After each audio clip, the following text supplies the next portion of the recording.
to Resilience Gone Wild. I am here with, again, my fabulous producer, Kai Sorensen, and we have a really great episode for you today with Mat Zucker, who is just brings out the humor and the joy in life. So, well, just a great podcast host of the show Cidiot, which you should all write down and check out.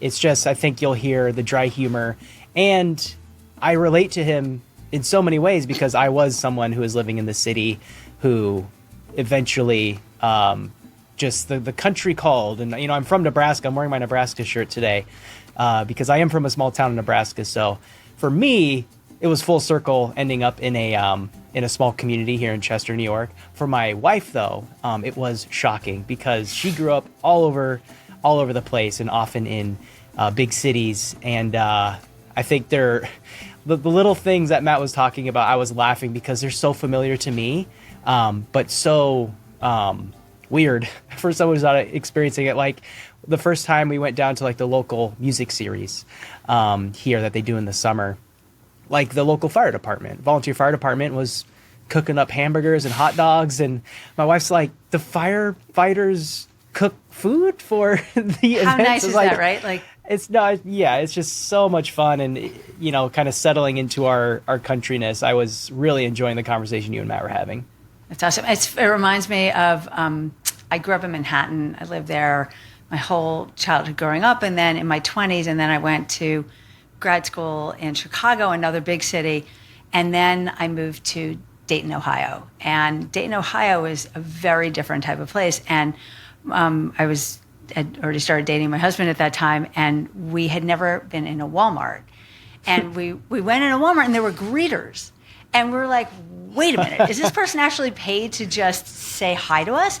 And then we started going through toll booths, and people would say hi to us in the toll booth, and it became like it shook up who we were. And I got back to New York a couple of years later, and people thought I was insane that I would say hi to a toll booth person. Like, how can you not say hi to? How can you just stop and not say hi to people? So, it's the city-country thing is a very different communal experience. Yeah. I grew up saying hi to people. Moved to Brooklyn. You don't really say hi to people, and then now I'm back to saying hi to people. Yeah. And the best one is when you're driving, you do the one finger little. For our viewers, you just put up one little finger and you wave as you go by somebody special. Oh, that's a new one. I didn't know that one. Okay. But just make sure which finger you're using. But yes, okay. Exactly. It depends where you're driving, I guess. So I think on a more serious note, just wanted to talk about what's happening in LA, and this episode is about laughter and how we can use it in our resilience practice, and it feels like a difficult thing to be like, find the humor, in what's happening in your life in LA. And I think for the way I experienced it, and I would love to hear your thoughts on this, is, so many of the comedians or podcasters I listen to are based out of LA, and they went quiet for a couple weeks. And, you just see on social media like, hey, we're doing okay. But then you'd see another one who's, lost her whole home, and her kids had to vacate. And so like, I'm just kind of waiting for that episode to drop so I can go check in on them, right? Because it feels like they're friends. And I tuned in, and it was really interesting hearing. I don't know if it's the dichotomy of one of the worst tragedies that could happen in your life, and they were finding ways to laugh about it. Yeah. And it was really powerful. And I was just curious what your thoughts were on that kind of trauma and laughter and resilience. Yeah.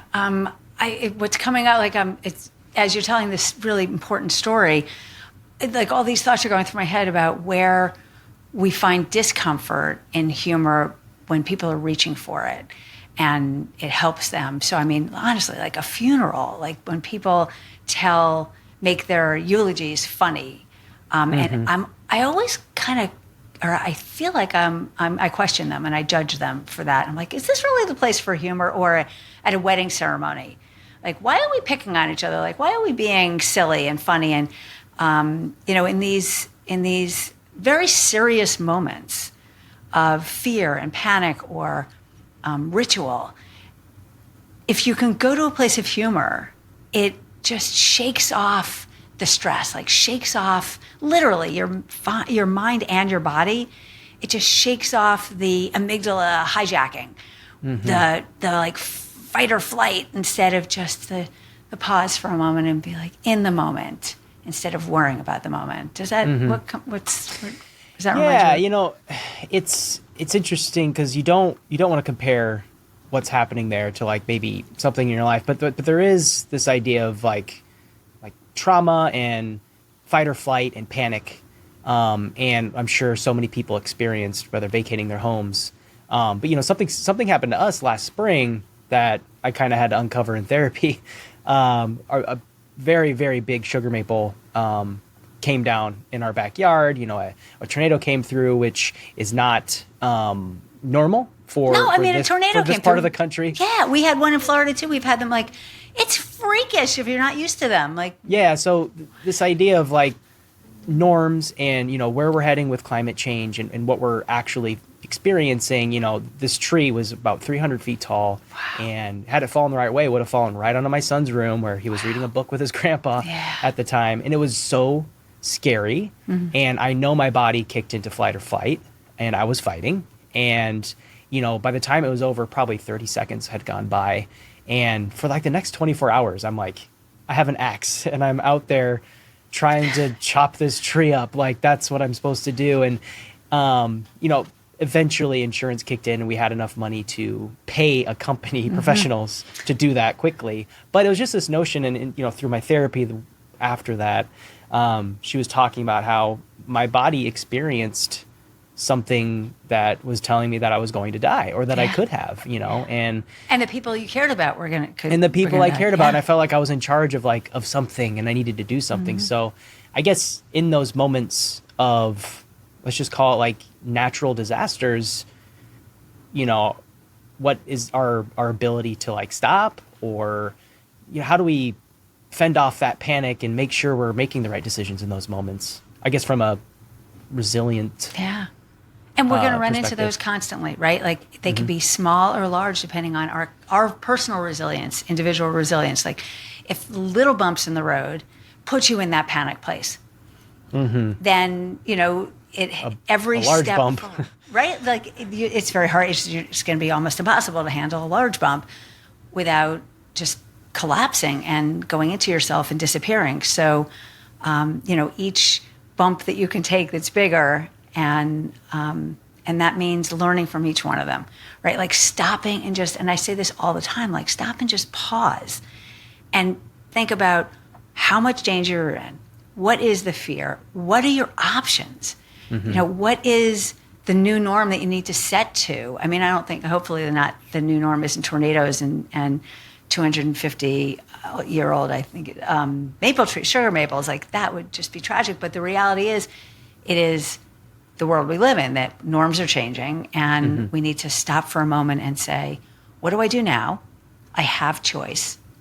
And what do I do for the future so that I'm better able to handle the hard stuff? It's going to come, because it does.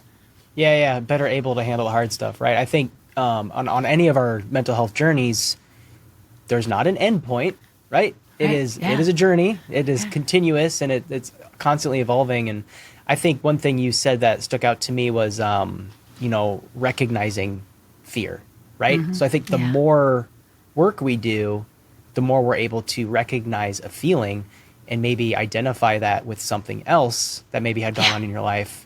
And that's where like the real work is. Yeah. So when you're in that moment and you have that feeling, you can at least recognize it and you have options instead of just one. Right, and go to the place where you handled it before.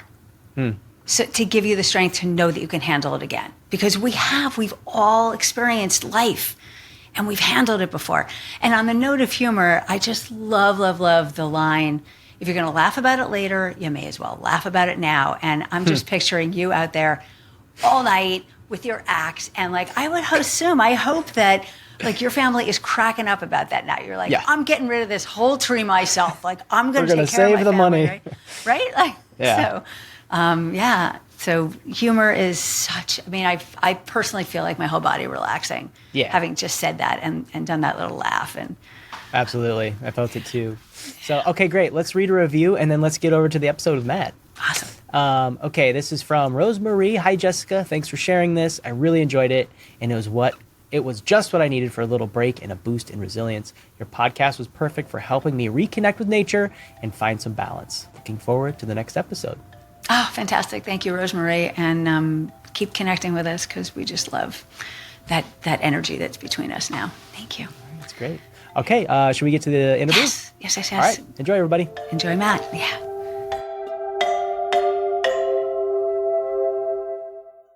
Welcome, Matt. Yay. Thank you for coming. Yeah, thanks for having me. Yeah, I was so excited to think about laughter even as I wasn't aware that I was using it as a tool for a life transition. So I really like talking about that.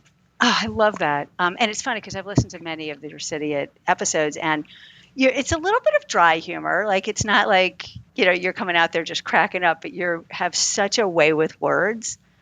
And one of the funny things that I just heard today was, the boundary setting around how much smell of farm life you can take, and there's just, you put some stuff out there that just is a total crack up. And I highly recommend anyone listening, just whether you're a Cidiot or you're not a Cidiot, if you've been to the country for some vacation and you're like completely confused about what's going on here and the smells and the sights and the tastes and all the rest of it, and wowed by the joy of it as well, check out Cidiot. So, yeah. So start us out, Matt. Tell us what's coming up for you around this, city mouse, country mouse, all the shifts you made in life, laughter. Where are you on that all? Yeah, and so people know Cidiot is really, it's a negative term, right? It's a pejorative. It was used I don't buy it, to describe people, but I've tried to use it in a fun way. Basically, take the word back and have fun with it, and really help people acclimate, like I had to. So I feel like, we go through these transitions. I moved from being a diehard Manhattanite. I didn't even want to leave the island. I grew up in Jersey. I saw the tunnel, and I'm like, I'm going there, and I'm going to live and die there. I had no plans to leave. Never leaving. I resented even traveling to LA. Let alone New Jersey again, right? Right, exactly. And I'm a New Yorker, Mm-hmm. And but then over time, we started to discover weekends, and my husband's parents got a weekend place, and we discovered this world, like you could be in two places at once. So we started to come up. So that was my first experience as a city at being a part-time resident. And then at some point we liked it so much, we liked the extreme so much that we went full-time. And then I was holier than thou, right? I was really like, I'm all in. I was frowning, I was being invited to things on Tuesdays and Wednesdays. It was very exciting, the acceptance, and looking down on the weekenders, right? And so then I was full-timer. And then pandemic happened and more people did the same thing. So there was a wider audience. And more recently, we gave up our place on a farm road where we lived for 10 years, which was kind of hilarious, with goats and chickens and ducks and things all on the farms next to us. Spiders and bats and goats, because we've got them all in the episode, right? Yep. Yeah, no my. And we moved to Hudson, which is a small city, but it feels like a little town. And we're living downtown, so to speak. So we're getting some of the trappings of it. So I'm kind of a Cidiot there too, because I'm new.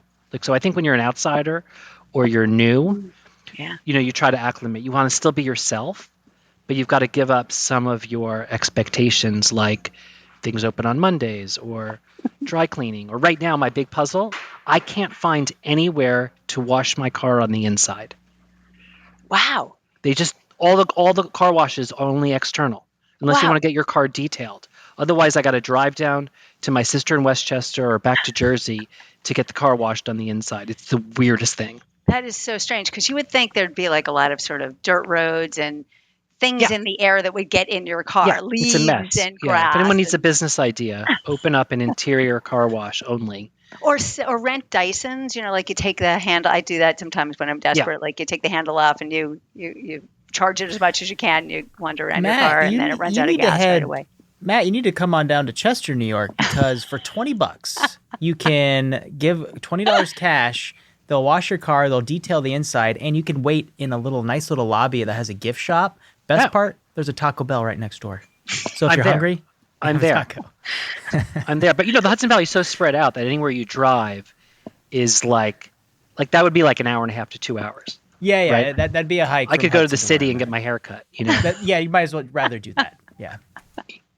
I think I'm going to start a business if there seems to be serious low hanging fruit there, because I think that, like you had said, you have to change your expectations and figure out. You have a new identity. Like I was an identity consultant by trade for a while, and I really tie into that as to who are you, and who do you want to show up as, and who do you want to hide. We did an episode for Halloween about your shadow side, and we all carry this shadow with us. Who are you afraid to be? Who are you willing to put forward? And, so the city, it shows up in the country, or, we moved during COVID to the beach. I mean, Florida, it's certainly a metropolitan-ish area, but gosh, I was like a complete moron. I mean, honestly, like a total idiot. I think there's like a bidiot, or there's bidiot, something about like if you move to the beach and you like don't even know how to keep your sand out of your house. Like that's like a big one, right? Like not bringing sand with you.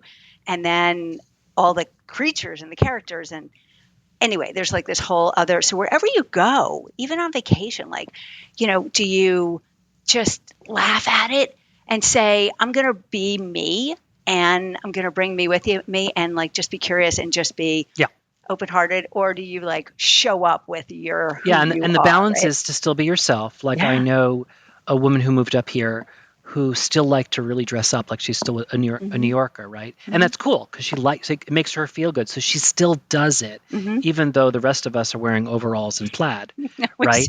But that's her, like that's okay, like that's not that's her choice. But I think you decide like, am I a city person or I'm just a curious person? Am I a literate person? You can still find culture, you can still find interest, but like when I got exposed to animals, it was really new. Like it was really fun. Like goats are hilarious. Donkeys are smart and useful. I mean, that was one of the things that totally cracked me up in our first conversation. Like the donkey next door that has this, and I did some research, has this really important role of protecting other animals and people. And like from the coyotes, like who knew that donkeys were part of farm life? I did not. Yeah, they attract mosquitoes away from the flock, which is really important so your sheep don't get it because they can take it. Isn't that fascinating? It is totally fascinating. And all of the characters, the species, both, plant, animal, and we didn't even talk fungus, that and phenomenon, like what's it like to see the Milky Way,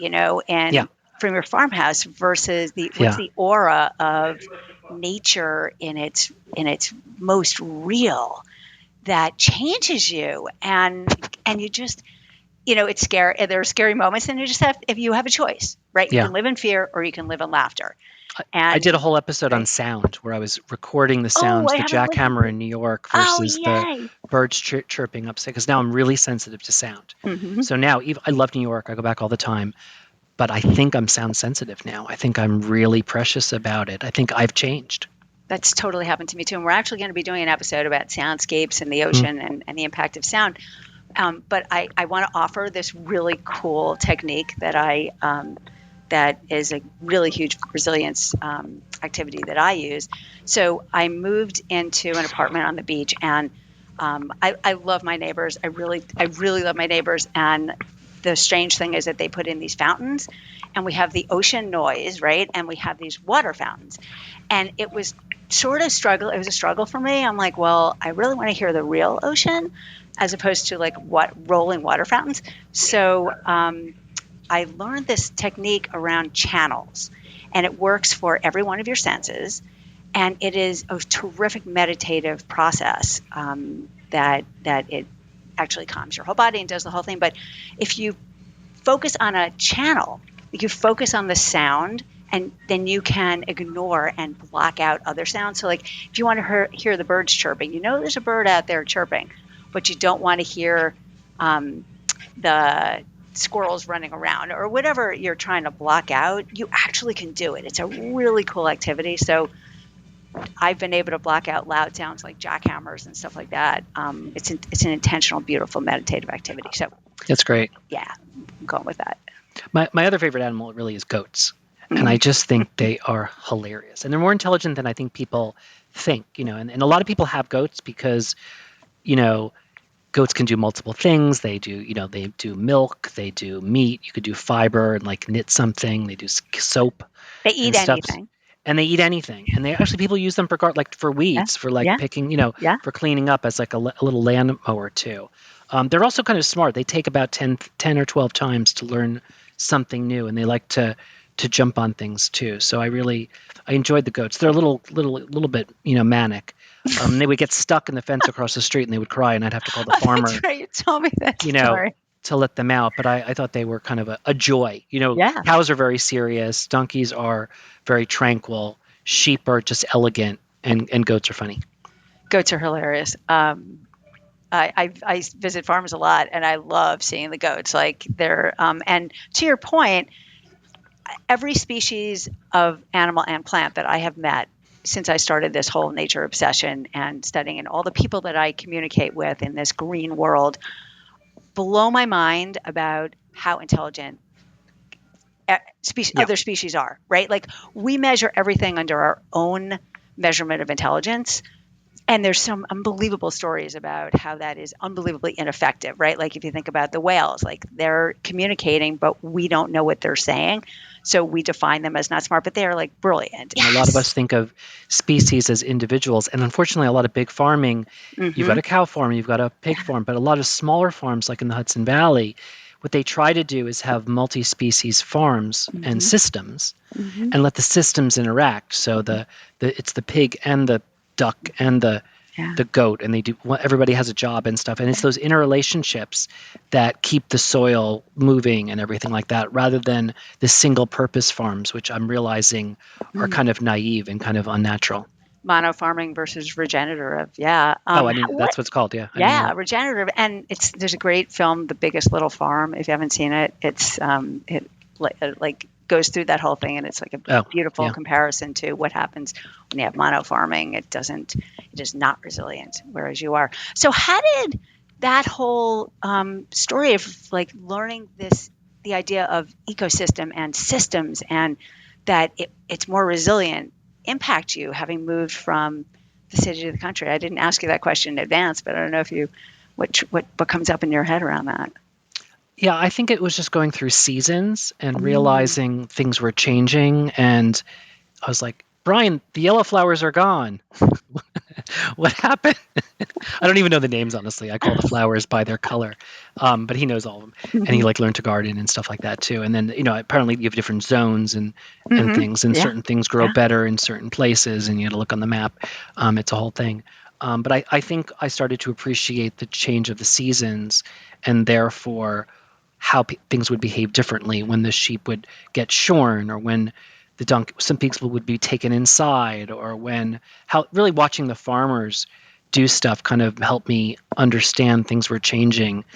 And there was a reason for all of it. Also, twice a year would be farm smell, and that would be which we were warned about, and it just wafts over from the farm, and it's when they're like turning the soil or something like that, or they're adding fertilizer, and this giant wave of smell would come over, and we're like, oh, that's farm smell. And then what'd you do?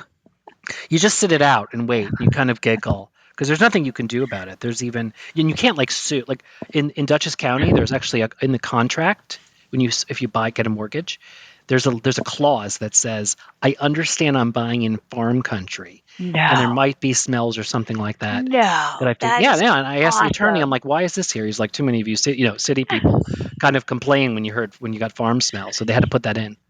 That is awesome. It's kind of like when we moved to the beach and you couldn't do stuff on the beach because it was turtle nesting season, and we're like, wait a minute, we just paid all this money to live on the beach, and you're telling me I can't use the beach, and they won't clean the beach because the turtles are nesting on the beach, and they're like, that's part of the deal. And you got to respect it. Look, there's hunting season, so you put the dog in orange, and you don't go out after dark. Like and yourself. And yourself. I was walking around in orange, which is not my color. I love it. So where else has humor come up for you that's given you just a different approach to this life that you've taken on, and that you can offer, stories to make us all laugh? Yeah, I mean, it comes up anytime you try to do anything. Like, you try to go to the market, it's closed. You try to get something, it's not available. You ask for an estimate to fix something, and they never come back. So it's really funny, and you don't know if you're being treated because you're an outsider or that's just the way it is or people don't care. They probably do care. It's not that. So I think it comes up. And I think then the seasons beg for different things to happen as well because you're so connected to what's happening in the cold or the rain. We moved up. I had a mini, like a little mini car. That was because the Yeah, city mouse jumped in the right. back of It's a your really mini, efficient, cute car, great in the city. We moved up here, and we lived by the main road, but all our friends lived up a hill. Or if you want to go to like any event, like a fundraiser, when you get to see the nice houses, you go to the fundraiser, and then that's how you get in the big houses on the river too. Well, everyone parks on the lawn, so my little mini would get stuck everywhere. I got stuck at a friend's dinner, so we had to. So you've got to get a car of a certain height on the bottom, lift. So there's things like that happen that you just kind of stumble onto. I mean, I think if you're kind of incompetent like we are, we can't fix things. We're not handy, which is not a reflection of You being need a city guy. people. You gotta have a guy. Yeah. It's just us. I think you have funny experiences all the time because things break or things turn or you don't realize what something is. And then terrible things happen. Like you do dumb things. Our neighbors we thought were dumping stuff into the creek. So we thought it would affect our water. Never mind that we have a well, which would be underground, which would not get affected, but we're too stupid to know that. But so we freaked out, right? So we called the police. The police like, we can't help you. So we called the DEC. We called the environmental correction on our neighbors, right? So they come and they don't find anything. But then they go to our other neighbors and they find something like some problem, and they get fined. So the neighbors we called them on aren't speaking to us. The neighbors that were speaking to us now were caught with a fine. So now like no one on our road is talking to us. So that took like 6 months. But were they actually dumping something, or you didn't? They were like putting stuff out that they shouldn't have near the creek, and it was like a minor thing. But the farmers look at it, they're like, this is not a big deal. There's far worse that happens than these minor infractions. So we may have overreacted to. But I will tell you what happens if you make a mistake in the country. Everything gets solved by pie. This has worked 2 or 3 times. You drop off a pie. Mastered the pie?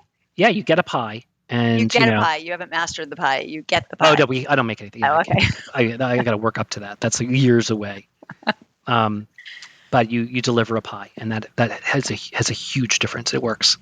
You know what's so funny about that is that the woman that we bought our house from in 2001, who was a real estate broker, I think she grew up in the area, which is like northern Westchester County, which is a little rural compared to. It's not as rural as where you live, but it's certainly not the city. Dropped off a homemade, like a farm-made pie every Thanksgiving. Yeah. And we were like, it was really good. And we just like never had that connection with pie, but we will never forget that she dropped off a pie as like I'm here. Maybe it was just to be nice. Maybe it was like, will you give me the cell? And then we didn't. Yeah. And we did not respect the pie. I wish I'd talked to you before, and like I would have respected the pie more. I think there's a lot of those courtesies that are just, you've got to learn a new language. Mm-hmm. Waving on the road, the country wave, that's a real thing. So you're both waving to whoever the stranger is, no matter the bumper sticker, both to say, don't hit me, like I'm here. Yep. I'm not wearing orange today, but I'm here. Right. And then the other is you wave because it's courtesy that, another person exists on the road and I'm okay. You don't need to help me, or something like that too. So I think there's a lot of these behaviors and languages that you need to pick up when you move to a new place. And I'm sure they're different everywhere. Yeah, it's so funny because I imagine that, you go back, I gather you go back into the city for a few days a week or every other week now. Yep. So like you've got this city life and now you've moved to this small city. And the people I remember when I moved back from Ohio, I lived in the Midwest for a few years, and I had learned from the Walmart greeter, who did not exist in New York City, that you say hi to everybody, right? Like, So I started saying hi to everybody, and I would say hi to the toll booth agent, which I'm dating myself. We had toll booth people that you paid money to and got change. And I came back to the city, and people were like, "What are you doing saying hi to like?" Why would you say hi to a stranger? Like, because that's how we live in community. Like, that's how we make people feel like they matter. And we that's the way we should be living. And it was really big conflict, and I'm happy that became part of me. But I imagine that you have experiences like that. You go back to New York and they're like, oh my God, are you talking to a stranger? Yeah. Yeah, no, it's true. I definitely have, going back to the city, I have the noise problems. I talk to too many people. I'm afraid of traffic. I'm going to get run over. You're I don't waving care. to all the traffic. Well, And I don't care all about the going to cabs the are latest place. stopping. I used to care about, Brian and I used to go to restaurants before they would get in the New York Times. That was our goal. That was success. And now I'm just happy to go to a restaurant that's open on Mondays. I don't care. I gather one of your favorites is, though, from one of your episodes, the grilled cheese is open on Mondays. Yeah. Well, the store she chose, this is in Red Hook. She's amazing. And she was trained in New York, actually. And she, Murray's Cheese Shop is a really well-known cheese place. So she worked there for many years. And then she opened up her own cheese place in Red Hook, New York, upstate. And she chose to be open on Mondays because she realized there wasn't a lot of places open. And it's been a big hit. So I was really grateful. So I'd go there like every Monday. So it's interesting. Like, is her grilled cheese like sophisticated, or is it like a New York version? She brought New York with her. Her hers is a little sophisticated in the quality, but I think the preparation isn't any fancier. I think people make a mistake when they start doing. I mean, all food's gotten more expensive, but for a while you could tell which places had New York prices, or over designed or smaller portions than what they could be. So I think that's another balance to find is do sophisticated, do high quality, serve your audience, but don't go so over the top that you stick out. There's a big controversy right now about this bagel place called Fancy in Kingston right now, and there's this big debate in the Facebook groups about is it too expensive or is it just high quality and that's okay, and is it worth it or not? Like, this is just the audience is split over this whole thing, and it's kind of hilarious. That is funny. So it's making me think of, like, you're eating local food. You're near the farms that are all coming to the farmers markets in the city. Yeah. And when it gets to the city, it's not any cheaper than buying it at the New York City supermarket. And people resent that. They're like, but it was grown in the farm, like that should be cheaper. And you're like living in this farm to table. Yeah. Sustainable. I love it. We joined CSAs. We would pick up our vegetables every week, even in the winter, and you go visit the farm and you'd go around. What's great about CSAs is you give seed money to the farmer, right? So it helps them get through the winter. So you're giving them the investment up front. Yeah. And then you're entitled to a weekly or bi-weekly portion. And then you go and pick it up. Of whatever they grow. Right. And you're getting whatever they're growing then. And some people worry about, like, oh, will I not eat it? But you really go through all of it because it's not that much. And then when you go to pick it up, they have, it's all laid out for you, and you're like, and they're just like, you could take 2 of these, 3 of these, 1 of these, 6 of these, and it's a really fun experience to do. And you also learn what's in season by this experience. So I really encourage people to do that wherever they are, because I think you appreciate what's available. And then you realize, when I want oranges from Florida, it's out of season, but that's okay. I want them, so I'm going to pay for them. But it's not normal. It's not normal to have a grapefruit, at that time of year. Yeah. I think it's so important. Like, you had mentioned it before about living by the seasons and and I would say that you're living on a different, I know I did when I moved back from the Midwest. It's a different time, attitude about time. Like, you kind of wait for people to finish what they're saying. You listen longer, you are okay with you mentioned in one of your episodes that if you're late, it's because your breakfast sandwich took a little longer to make, but it's okay, right? Like, it's a different attitude and set of expectations. And how has that come out in creating, a fun, more humorous life? I mean, it's funny because everyone's late and you're waiting for everyone. Also, you're driving 20 minutes. I mean, most you're really driving places. There's no traffic, so it's really like you're late because you're late.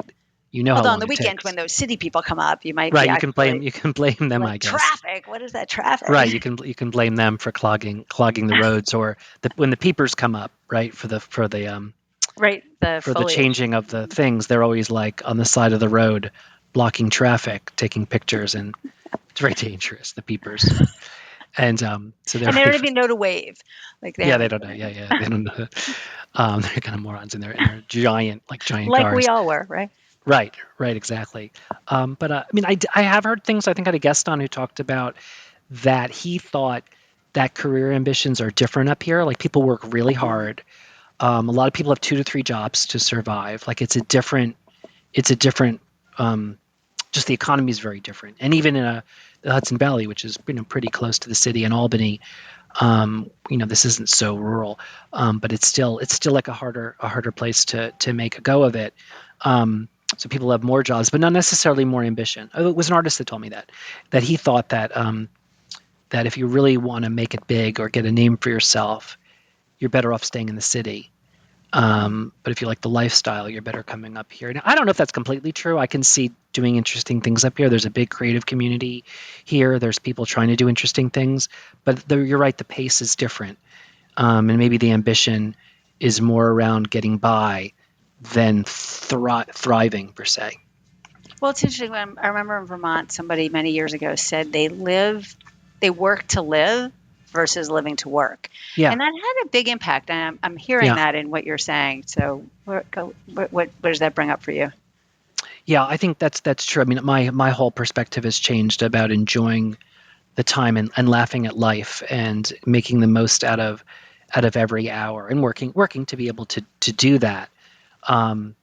And I think the podcast was a way for me to enjoy life and savor what I was learning. And it was easier for me to do than writing a journal like I would have done normally. The podcast was started as really a journal of what I was experiencing. So I was savoring it by doing that. And I think that's really good for you. It feels really healthy. Like I eat better. I live better. You get more exercise by walking around. I feel better. I wouldn't give up my 25 years in the city at all because I think that was crucial to who I became. But I love this idea of another chapter. I love this idea of doing something else. Maybe there's another chapter, after this to do something else. But I love this. I love having chosen something completely different and living somewhere else. I think it's like a real way to spoil yourself. And changing your expectations. And laughing at the stuff that doesn't meet your old expectations and showing up with respecting how other people behave. Yeah. And that is, it seems like there's just so much less judgment in that kind of rural-ish community. Like as long as you're laughing. There's right? definitely divided communities where there's some anger against the city people and there's city people resenting people that have been here for a long time. But I will tell you that I've had success bridging some of it, at least in my own delusional mind, because I make fun of it and I make fun of myself. And I find that people that are from here, that have been here for a long time, appreciate that I'm making fun of myself and I'm trying to acclimate and my curiosity is trying to get me there rather than some other people who are living in their cabins, not leaving, not participating in the community, not laughing, walking around all angry in their tight little gym outfits, to the farmer's market, whatever, and overpaying for. I don't know. There's just something. So I think that there are 3 different worlds, and it's important to live in the one that's a bridge. Yeah, I love that. There's 3 different worlds, and to recognize that your world is not the only one that is valid and matters and is right, and to see it as 3 different worlds. I assume you're talking city, country, and being able to bridge. Yeah, and you talk about resilience, and I do not understand how you would survive completely if you only live in one of those other ones. In one, you don't change or progress or add new services or find whatever, get air conditioning.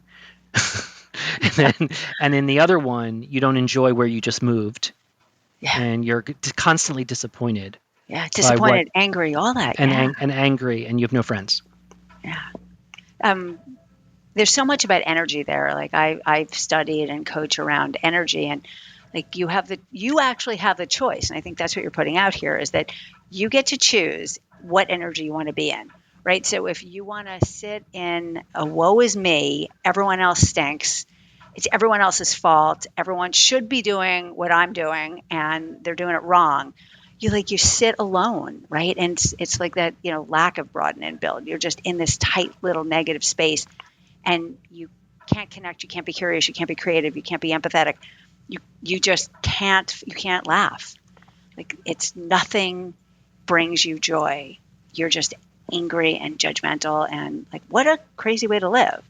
But I imagine you're running into people like that. You've got the city people who are pissed that things aren't working on their pace and their everything, and the country people are like, why are you in my space? Yeah. Absolutely. Yeah. So tell us a couple of stories. I mean, I'm putting you on the spot, but like, whether it was a podcast, a surprise thing that just totally cracked you up that someone told you in one of your wandering. Well, first of all, like, let's just put it out there. Like, Cidiot is this really cool podcast that gives Matt the chance to just meet all these different types of people who live in the Hudson Valley, which, as you said, is a big area. It's a mileage-wise, you're driving pretty far to meet these people. But like, it's the farmer, it's the renovator, it's the artist, it's the goat raiser, it's the grilled cheese maker, who was a chef in New York. So, I imagine that every episode, every conversation you have with anyone, whether they're doing a podcast or they're just in conversation, you just find there's got to be something funny in them, right? Oh yeah, and there are certain episodes that are more like my journal entry. So it's my curiosity, and that's how the show really started. So one was about going down roads I hadn't gone down before. And it was funny too, because I went down some of them and I got lost or stuck. Like, I just, so like, another was I did a whole thing on Route 9, which is the main thoroughfare, all the way from Broadway in New York, all the way up to, it's the longest road in New York State, I think. And I went up and I did the history of Route 9 and all the things along the way, and the markers that are every mile that Ben Franklin set up.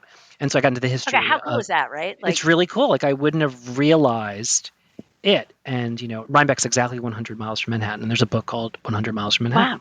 Wow. And there's these markers, and they're still there.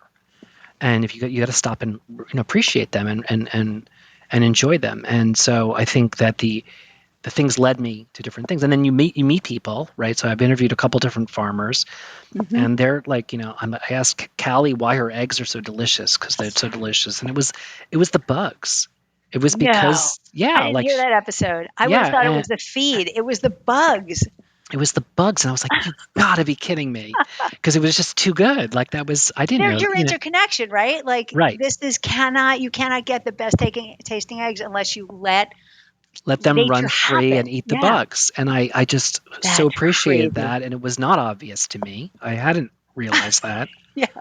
Right. And then I interviewed a politician too, like a local county person who was like an assembly person or something like that too. And she explained that the way the state works is the county sort of the arms of the government. So the money goes through Albany, but then it goes through the counties to the towns. And that was an interesting way to put it. And that made me appreciate, our weird Byzantine county, town, village system that New York has. But there's always a reason, right? So you got to dig under it. There was a reason. There might not still be a reason. Right, I know. Half these towns I say, you really should merge. And they freak out on me because I'm like a management consultant. Because they all have their own identity. Right, you're a management consultant. And they're like, these three towns should merge. And they're like, and that's so horrible. Like, it's a horrible thing to say. And they get really upset. Because you're thinking systems, right? You're thinking common fire departments, common economies, common marketing. Yeah, probably, and it's like the meanest thing to suggest. Yeah, they're like they hate that village. They hate that town. So that's pretty funny too. But then the guests, of course, are the ones that reveal the most interesting things. If you can really get the backstory and hear what they think of us, and they think of the people that move here. And I ask people too what their favorite spot is in the county, so I can have places to go. Yeah. And people have different backstories about that and why they moved back here, and it's very personal. And I really, I find that I'm getting to know. It's a calling card to get to know anyone. And the show is a great way to understand the world I'm living in. Yeah. And every now and then dive into the past of why things are the way they are. Oh, I love it. And there is such a history. I mean, it's hundreds of years in U.S. terms. It's an old history relative to maybe not this to area Europe, has but and it has more than the Revolutionary War. I always think of the Revolutionary War, but there's more history. There's more history here than that too. Yeah, I mean, the Underground Railroad went through Hudson Valley, right? There's lots of different layers of history that people can uncover. Yeah. So do you have got one more funny story, and then we'll Well, just that each wrapped up. animal has more. So we've talked about some of them. Yeah. But like, I did a whole episode on chickens. Yes. And I interviewed a friend at work who owned some chickens. So he taught me about what it was like to have chickens. And then I interviewed the chicken librarian, who's like a craftsperson, like a homesteader. And she actually got her chicken to sing the chicken song. So she recorded this for me. So in the episode, you can hear the song that chickens sing when they lay the eggs. And like, but she's listening. Like, right, she would never know that if she wasn't listening, right? Right. And you're not going to get that on HGTV, right? Like, so I think going deeper and deeper, there's always more there, even on these animals. Like we said, they're smarter than we think. Yeah. They're more important than we think, and they're more interrelated to each other than we think. And we need them. We need them to survive. Yeah. And they're more in your life, whether you like it or not. Like the spiders in your shower, or the bats, and they're doing good stuff. Yeah, right? I tried to learn gardening, by the way, because we had a big garden and I was not helpful, and so I won an auction. I won a plot at this community farm. Yep. And I went over every day, and I had a couple episodes on learning to garden, and I didn't know what I was doing. So I did flowers versus vegetables to see which would survive.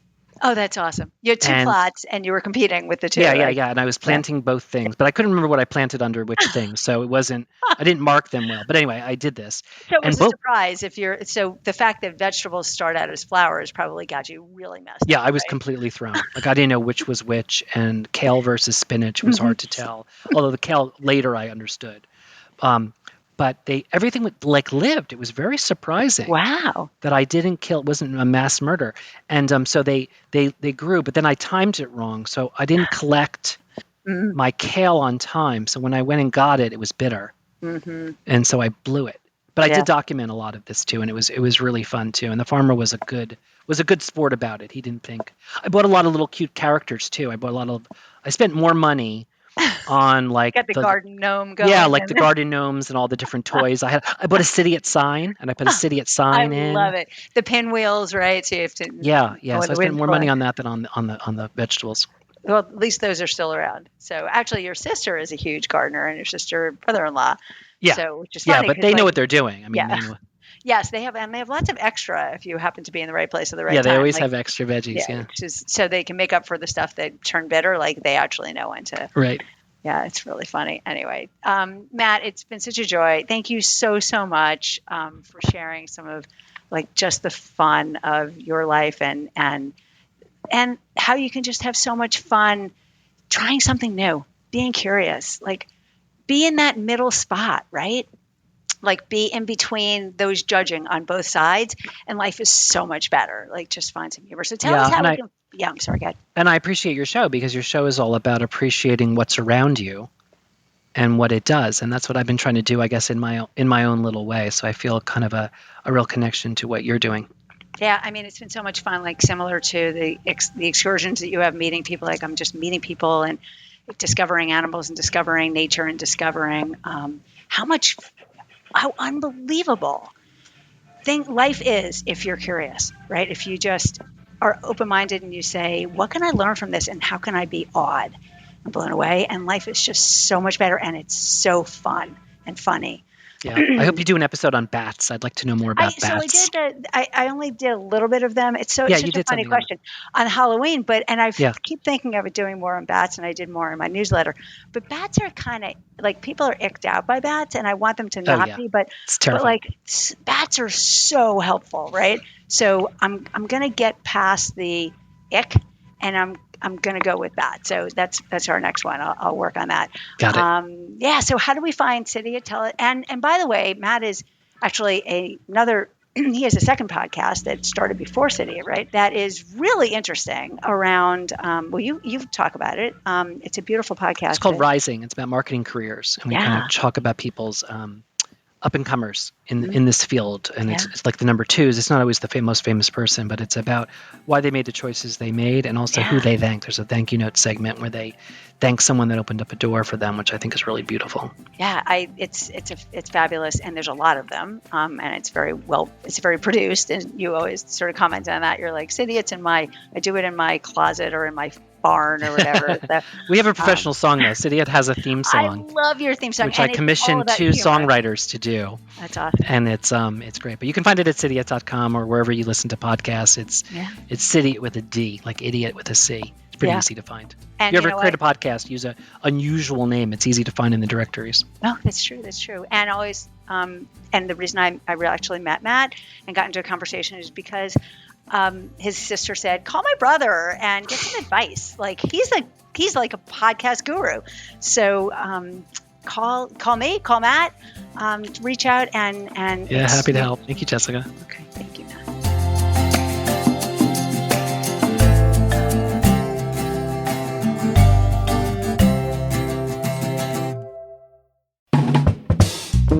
This has been a production of BLI Studios, produced by me, Kai. Follow along with our other BLI produced shows at balancinglifesissues.com/podcast-BLI. Got an idea for the show? Email me, Kai, at balancinglifesissues.com. And don't forget to stay in touch with your host, Jessica, at jessica@winwinwinmindset.com. Anything else to add, Miles? Yeah.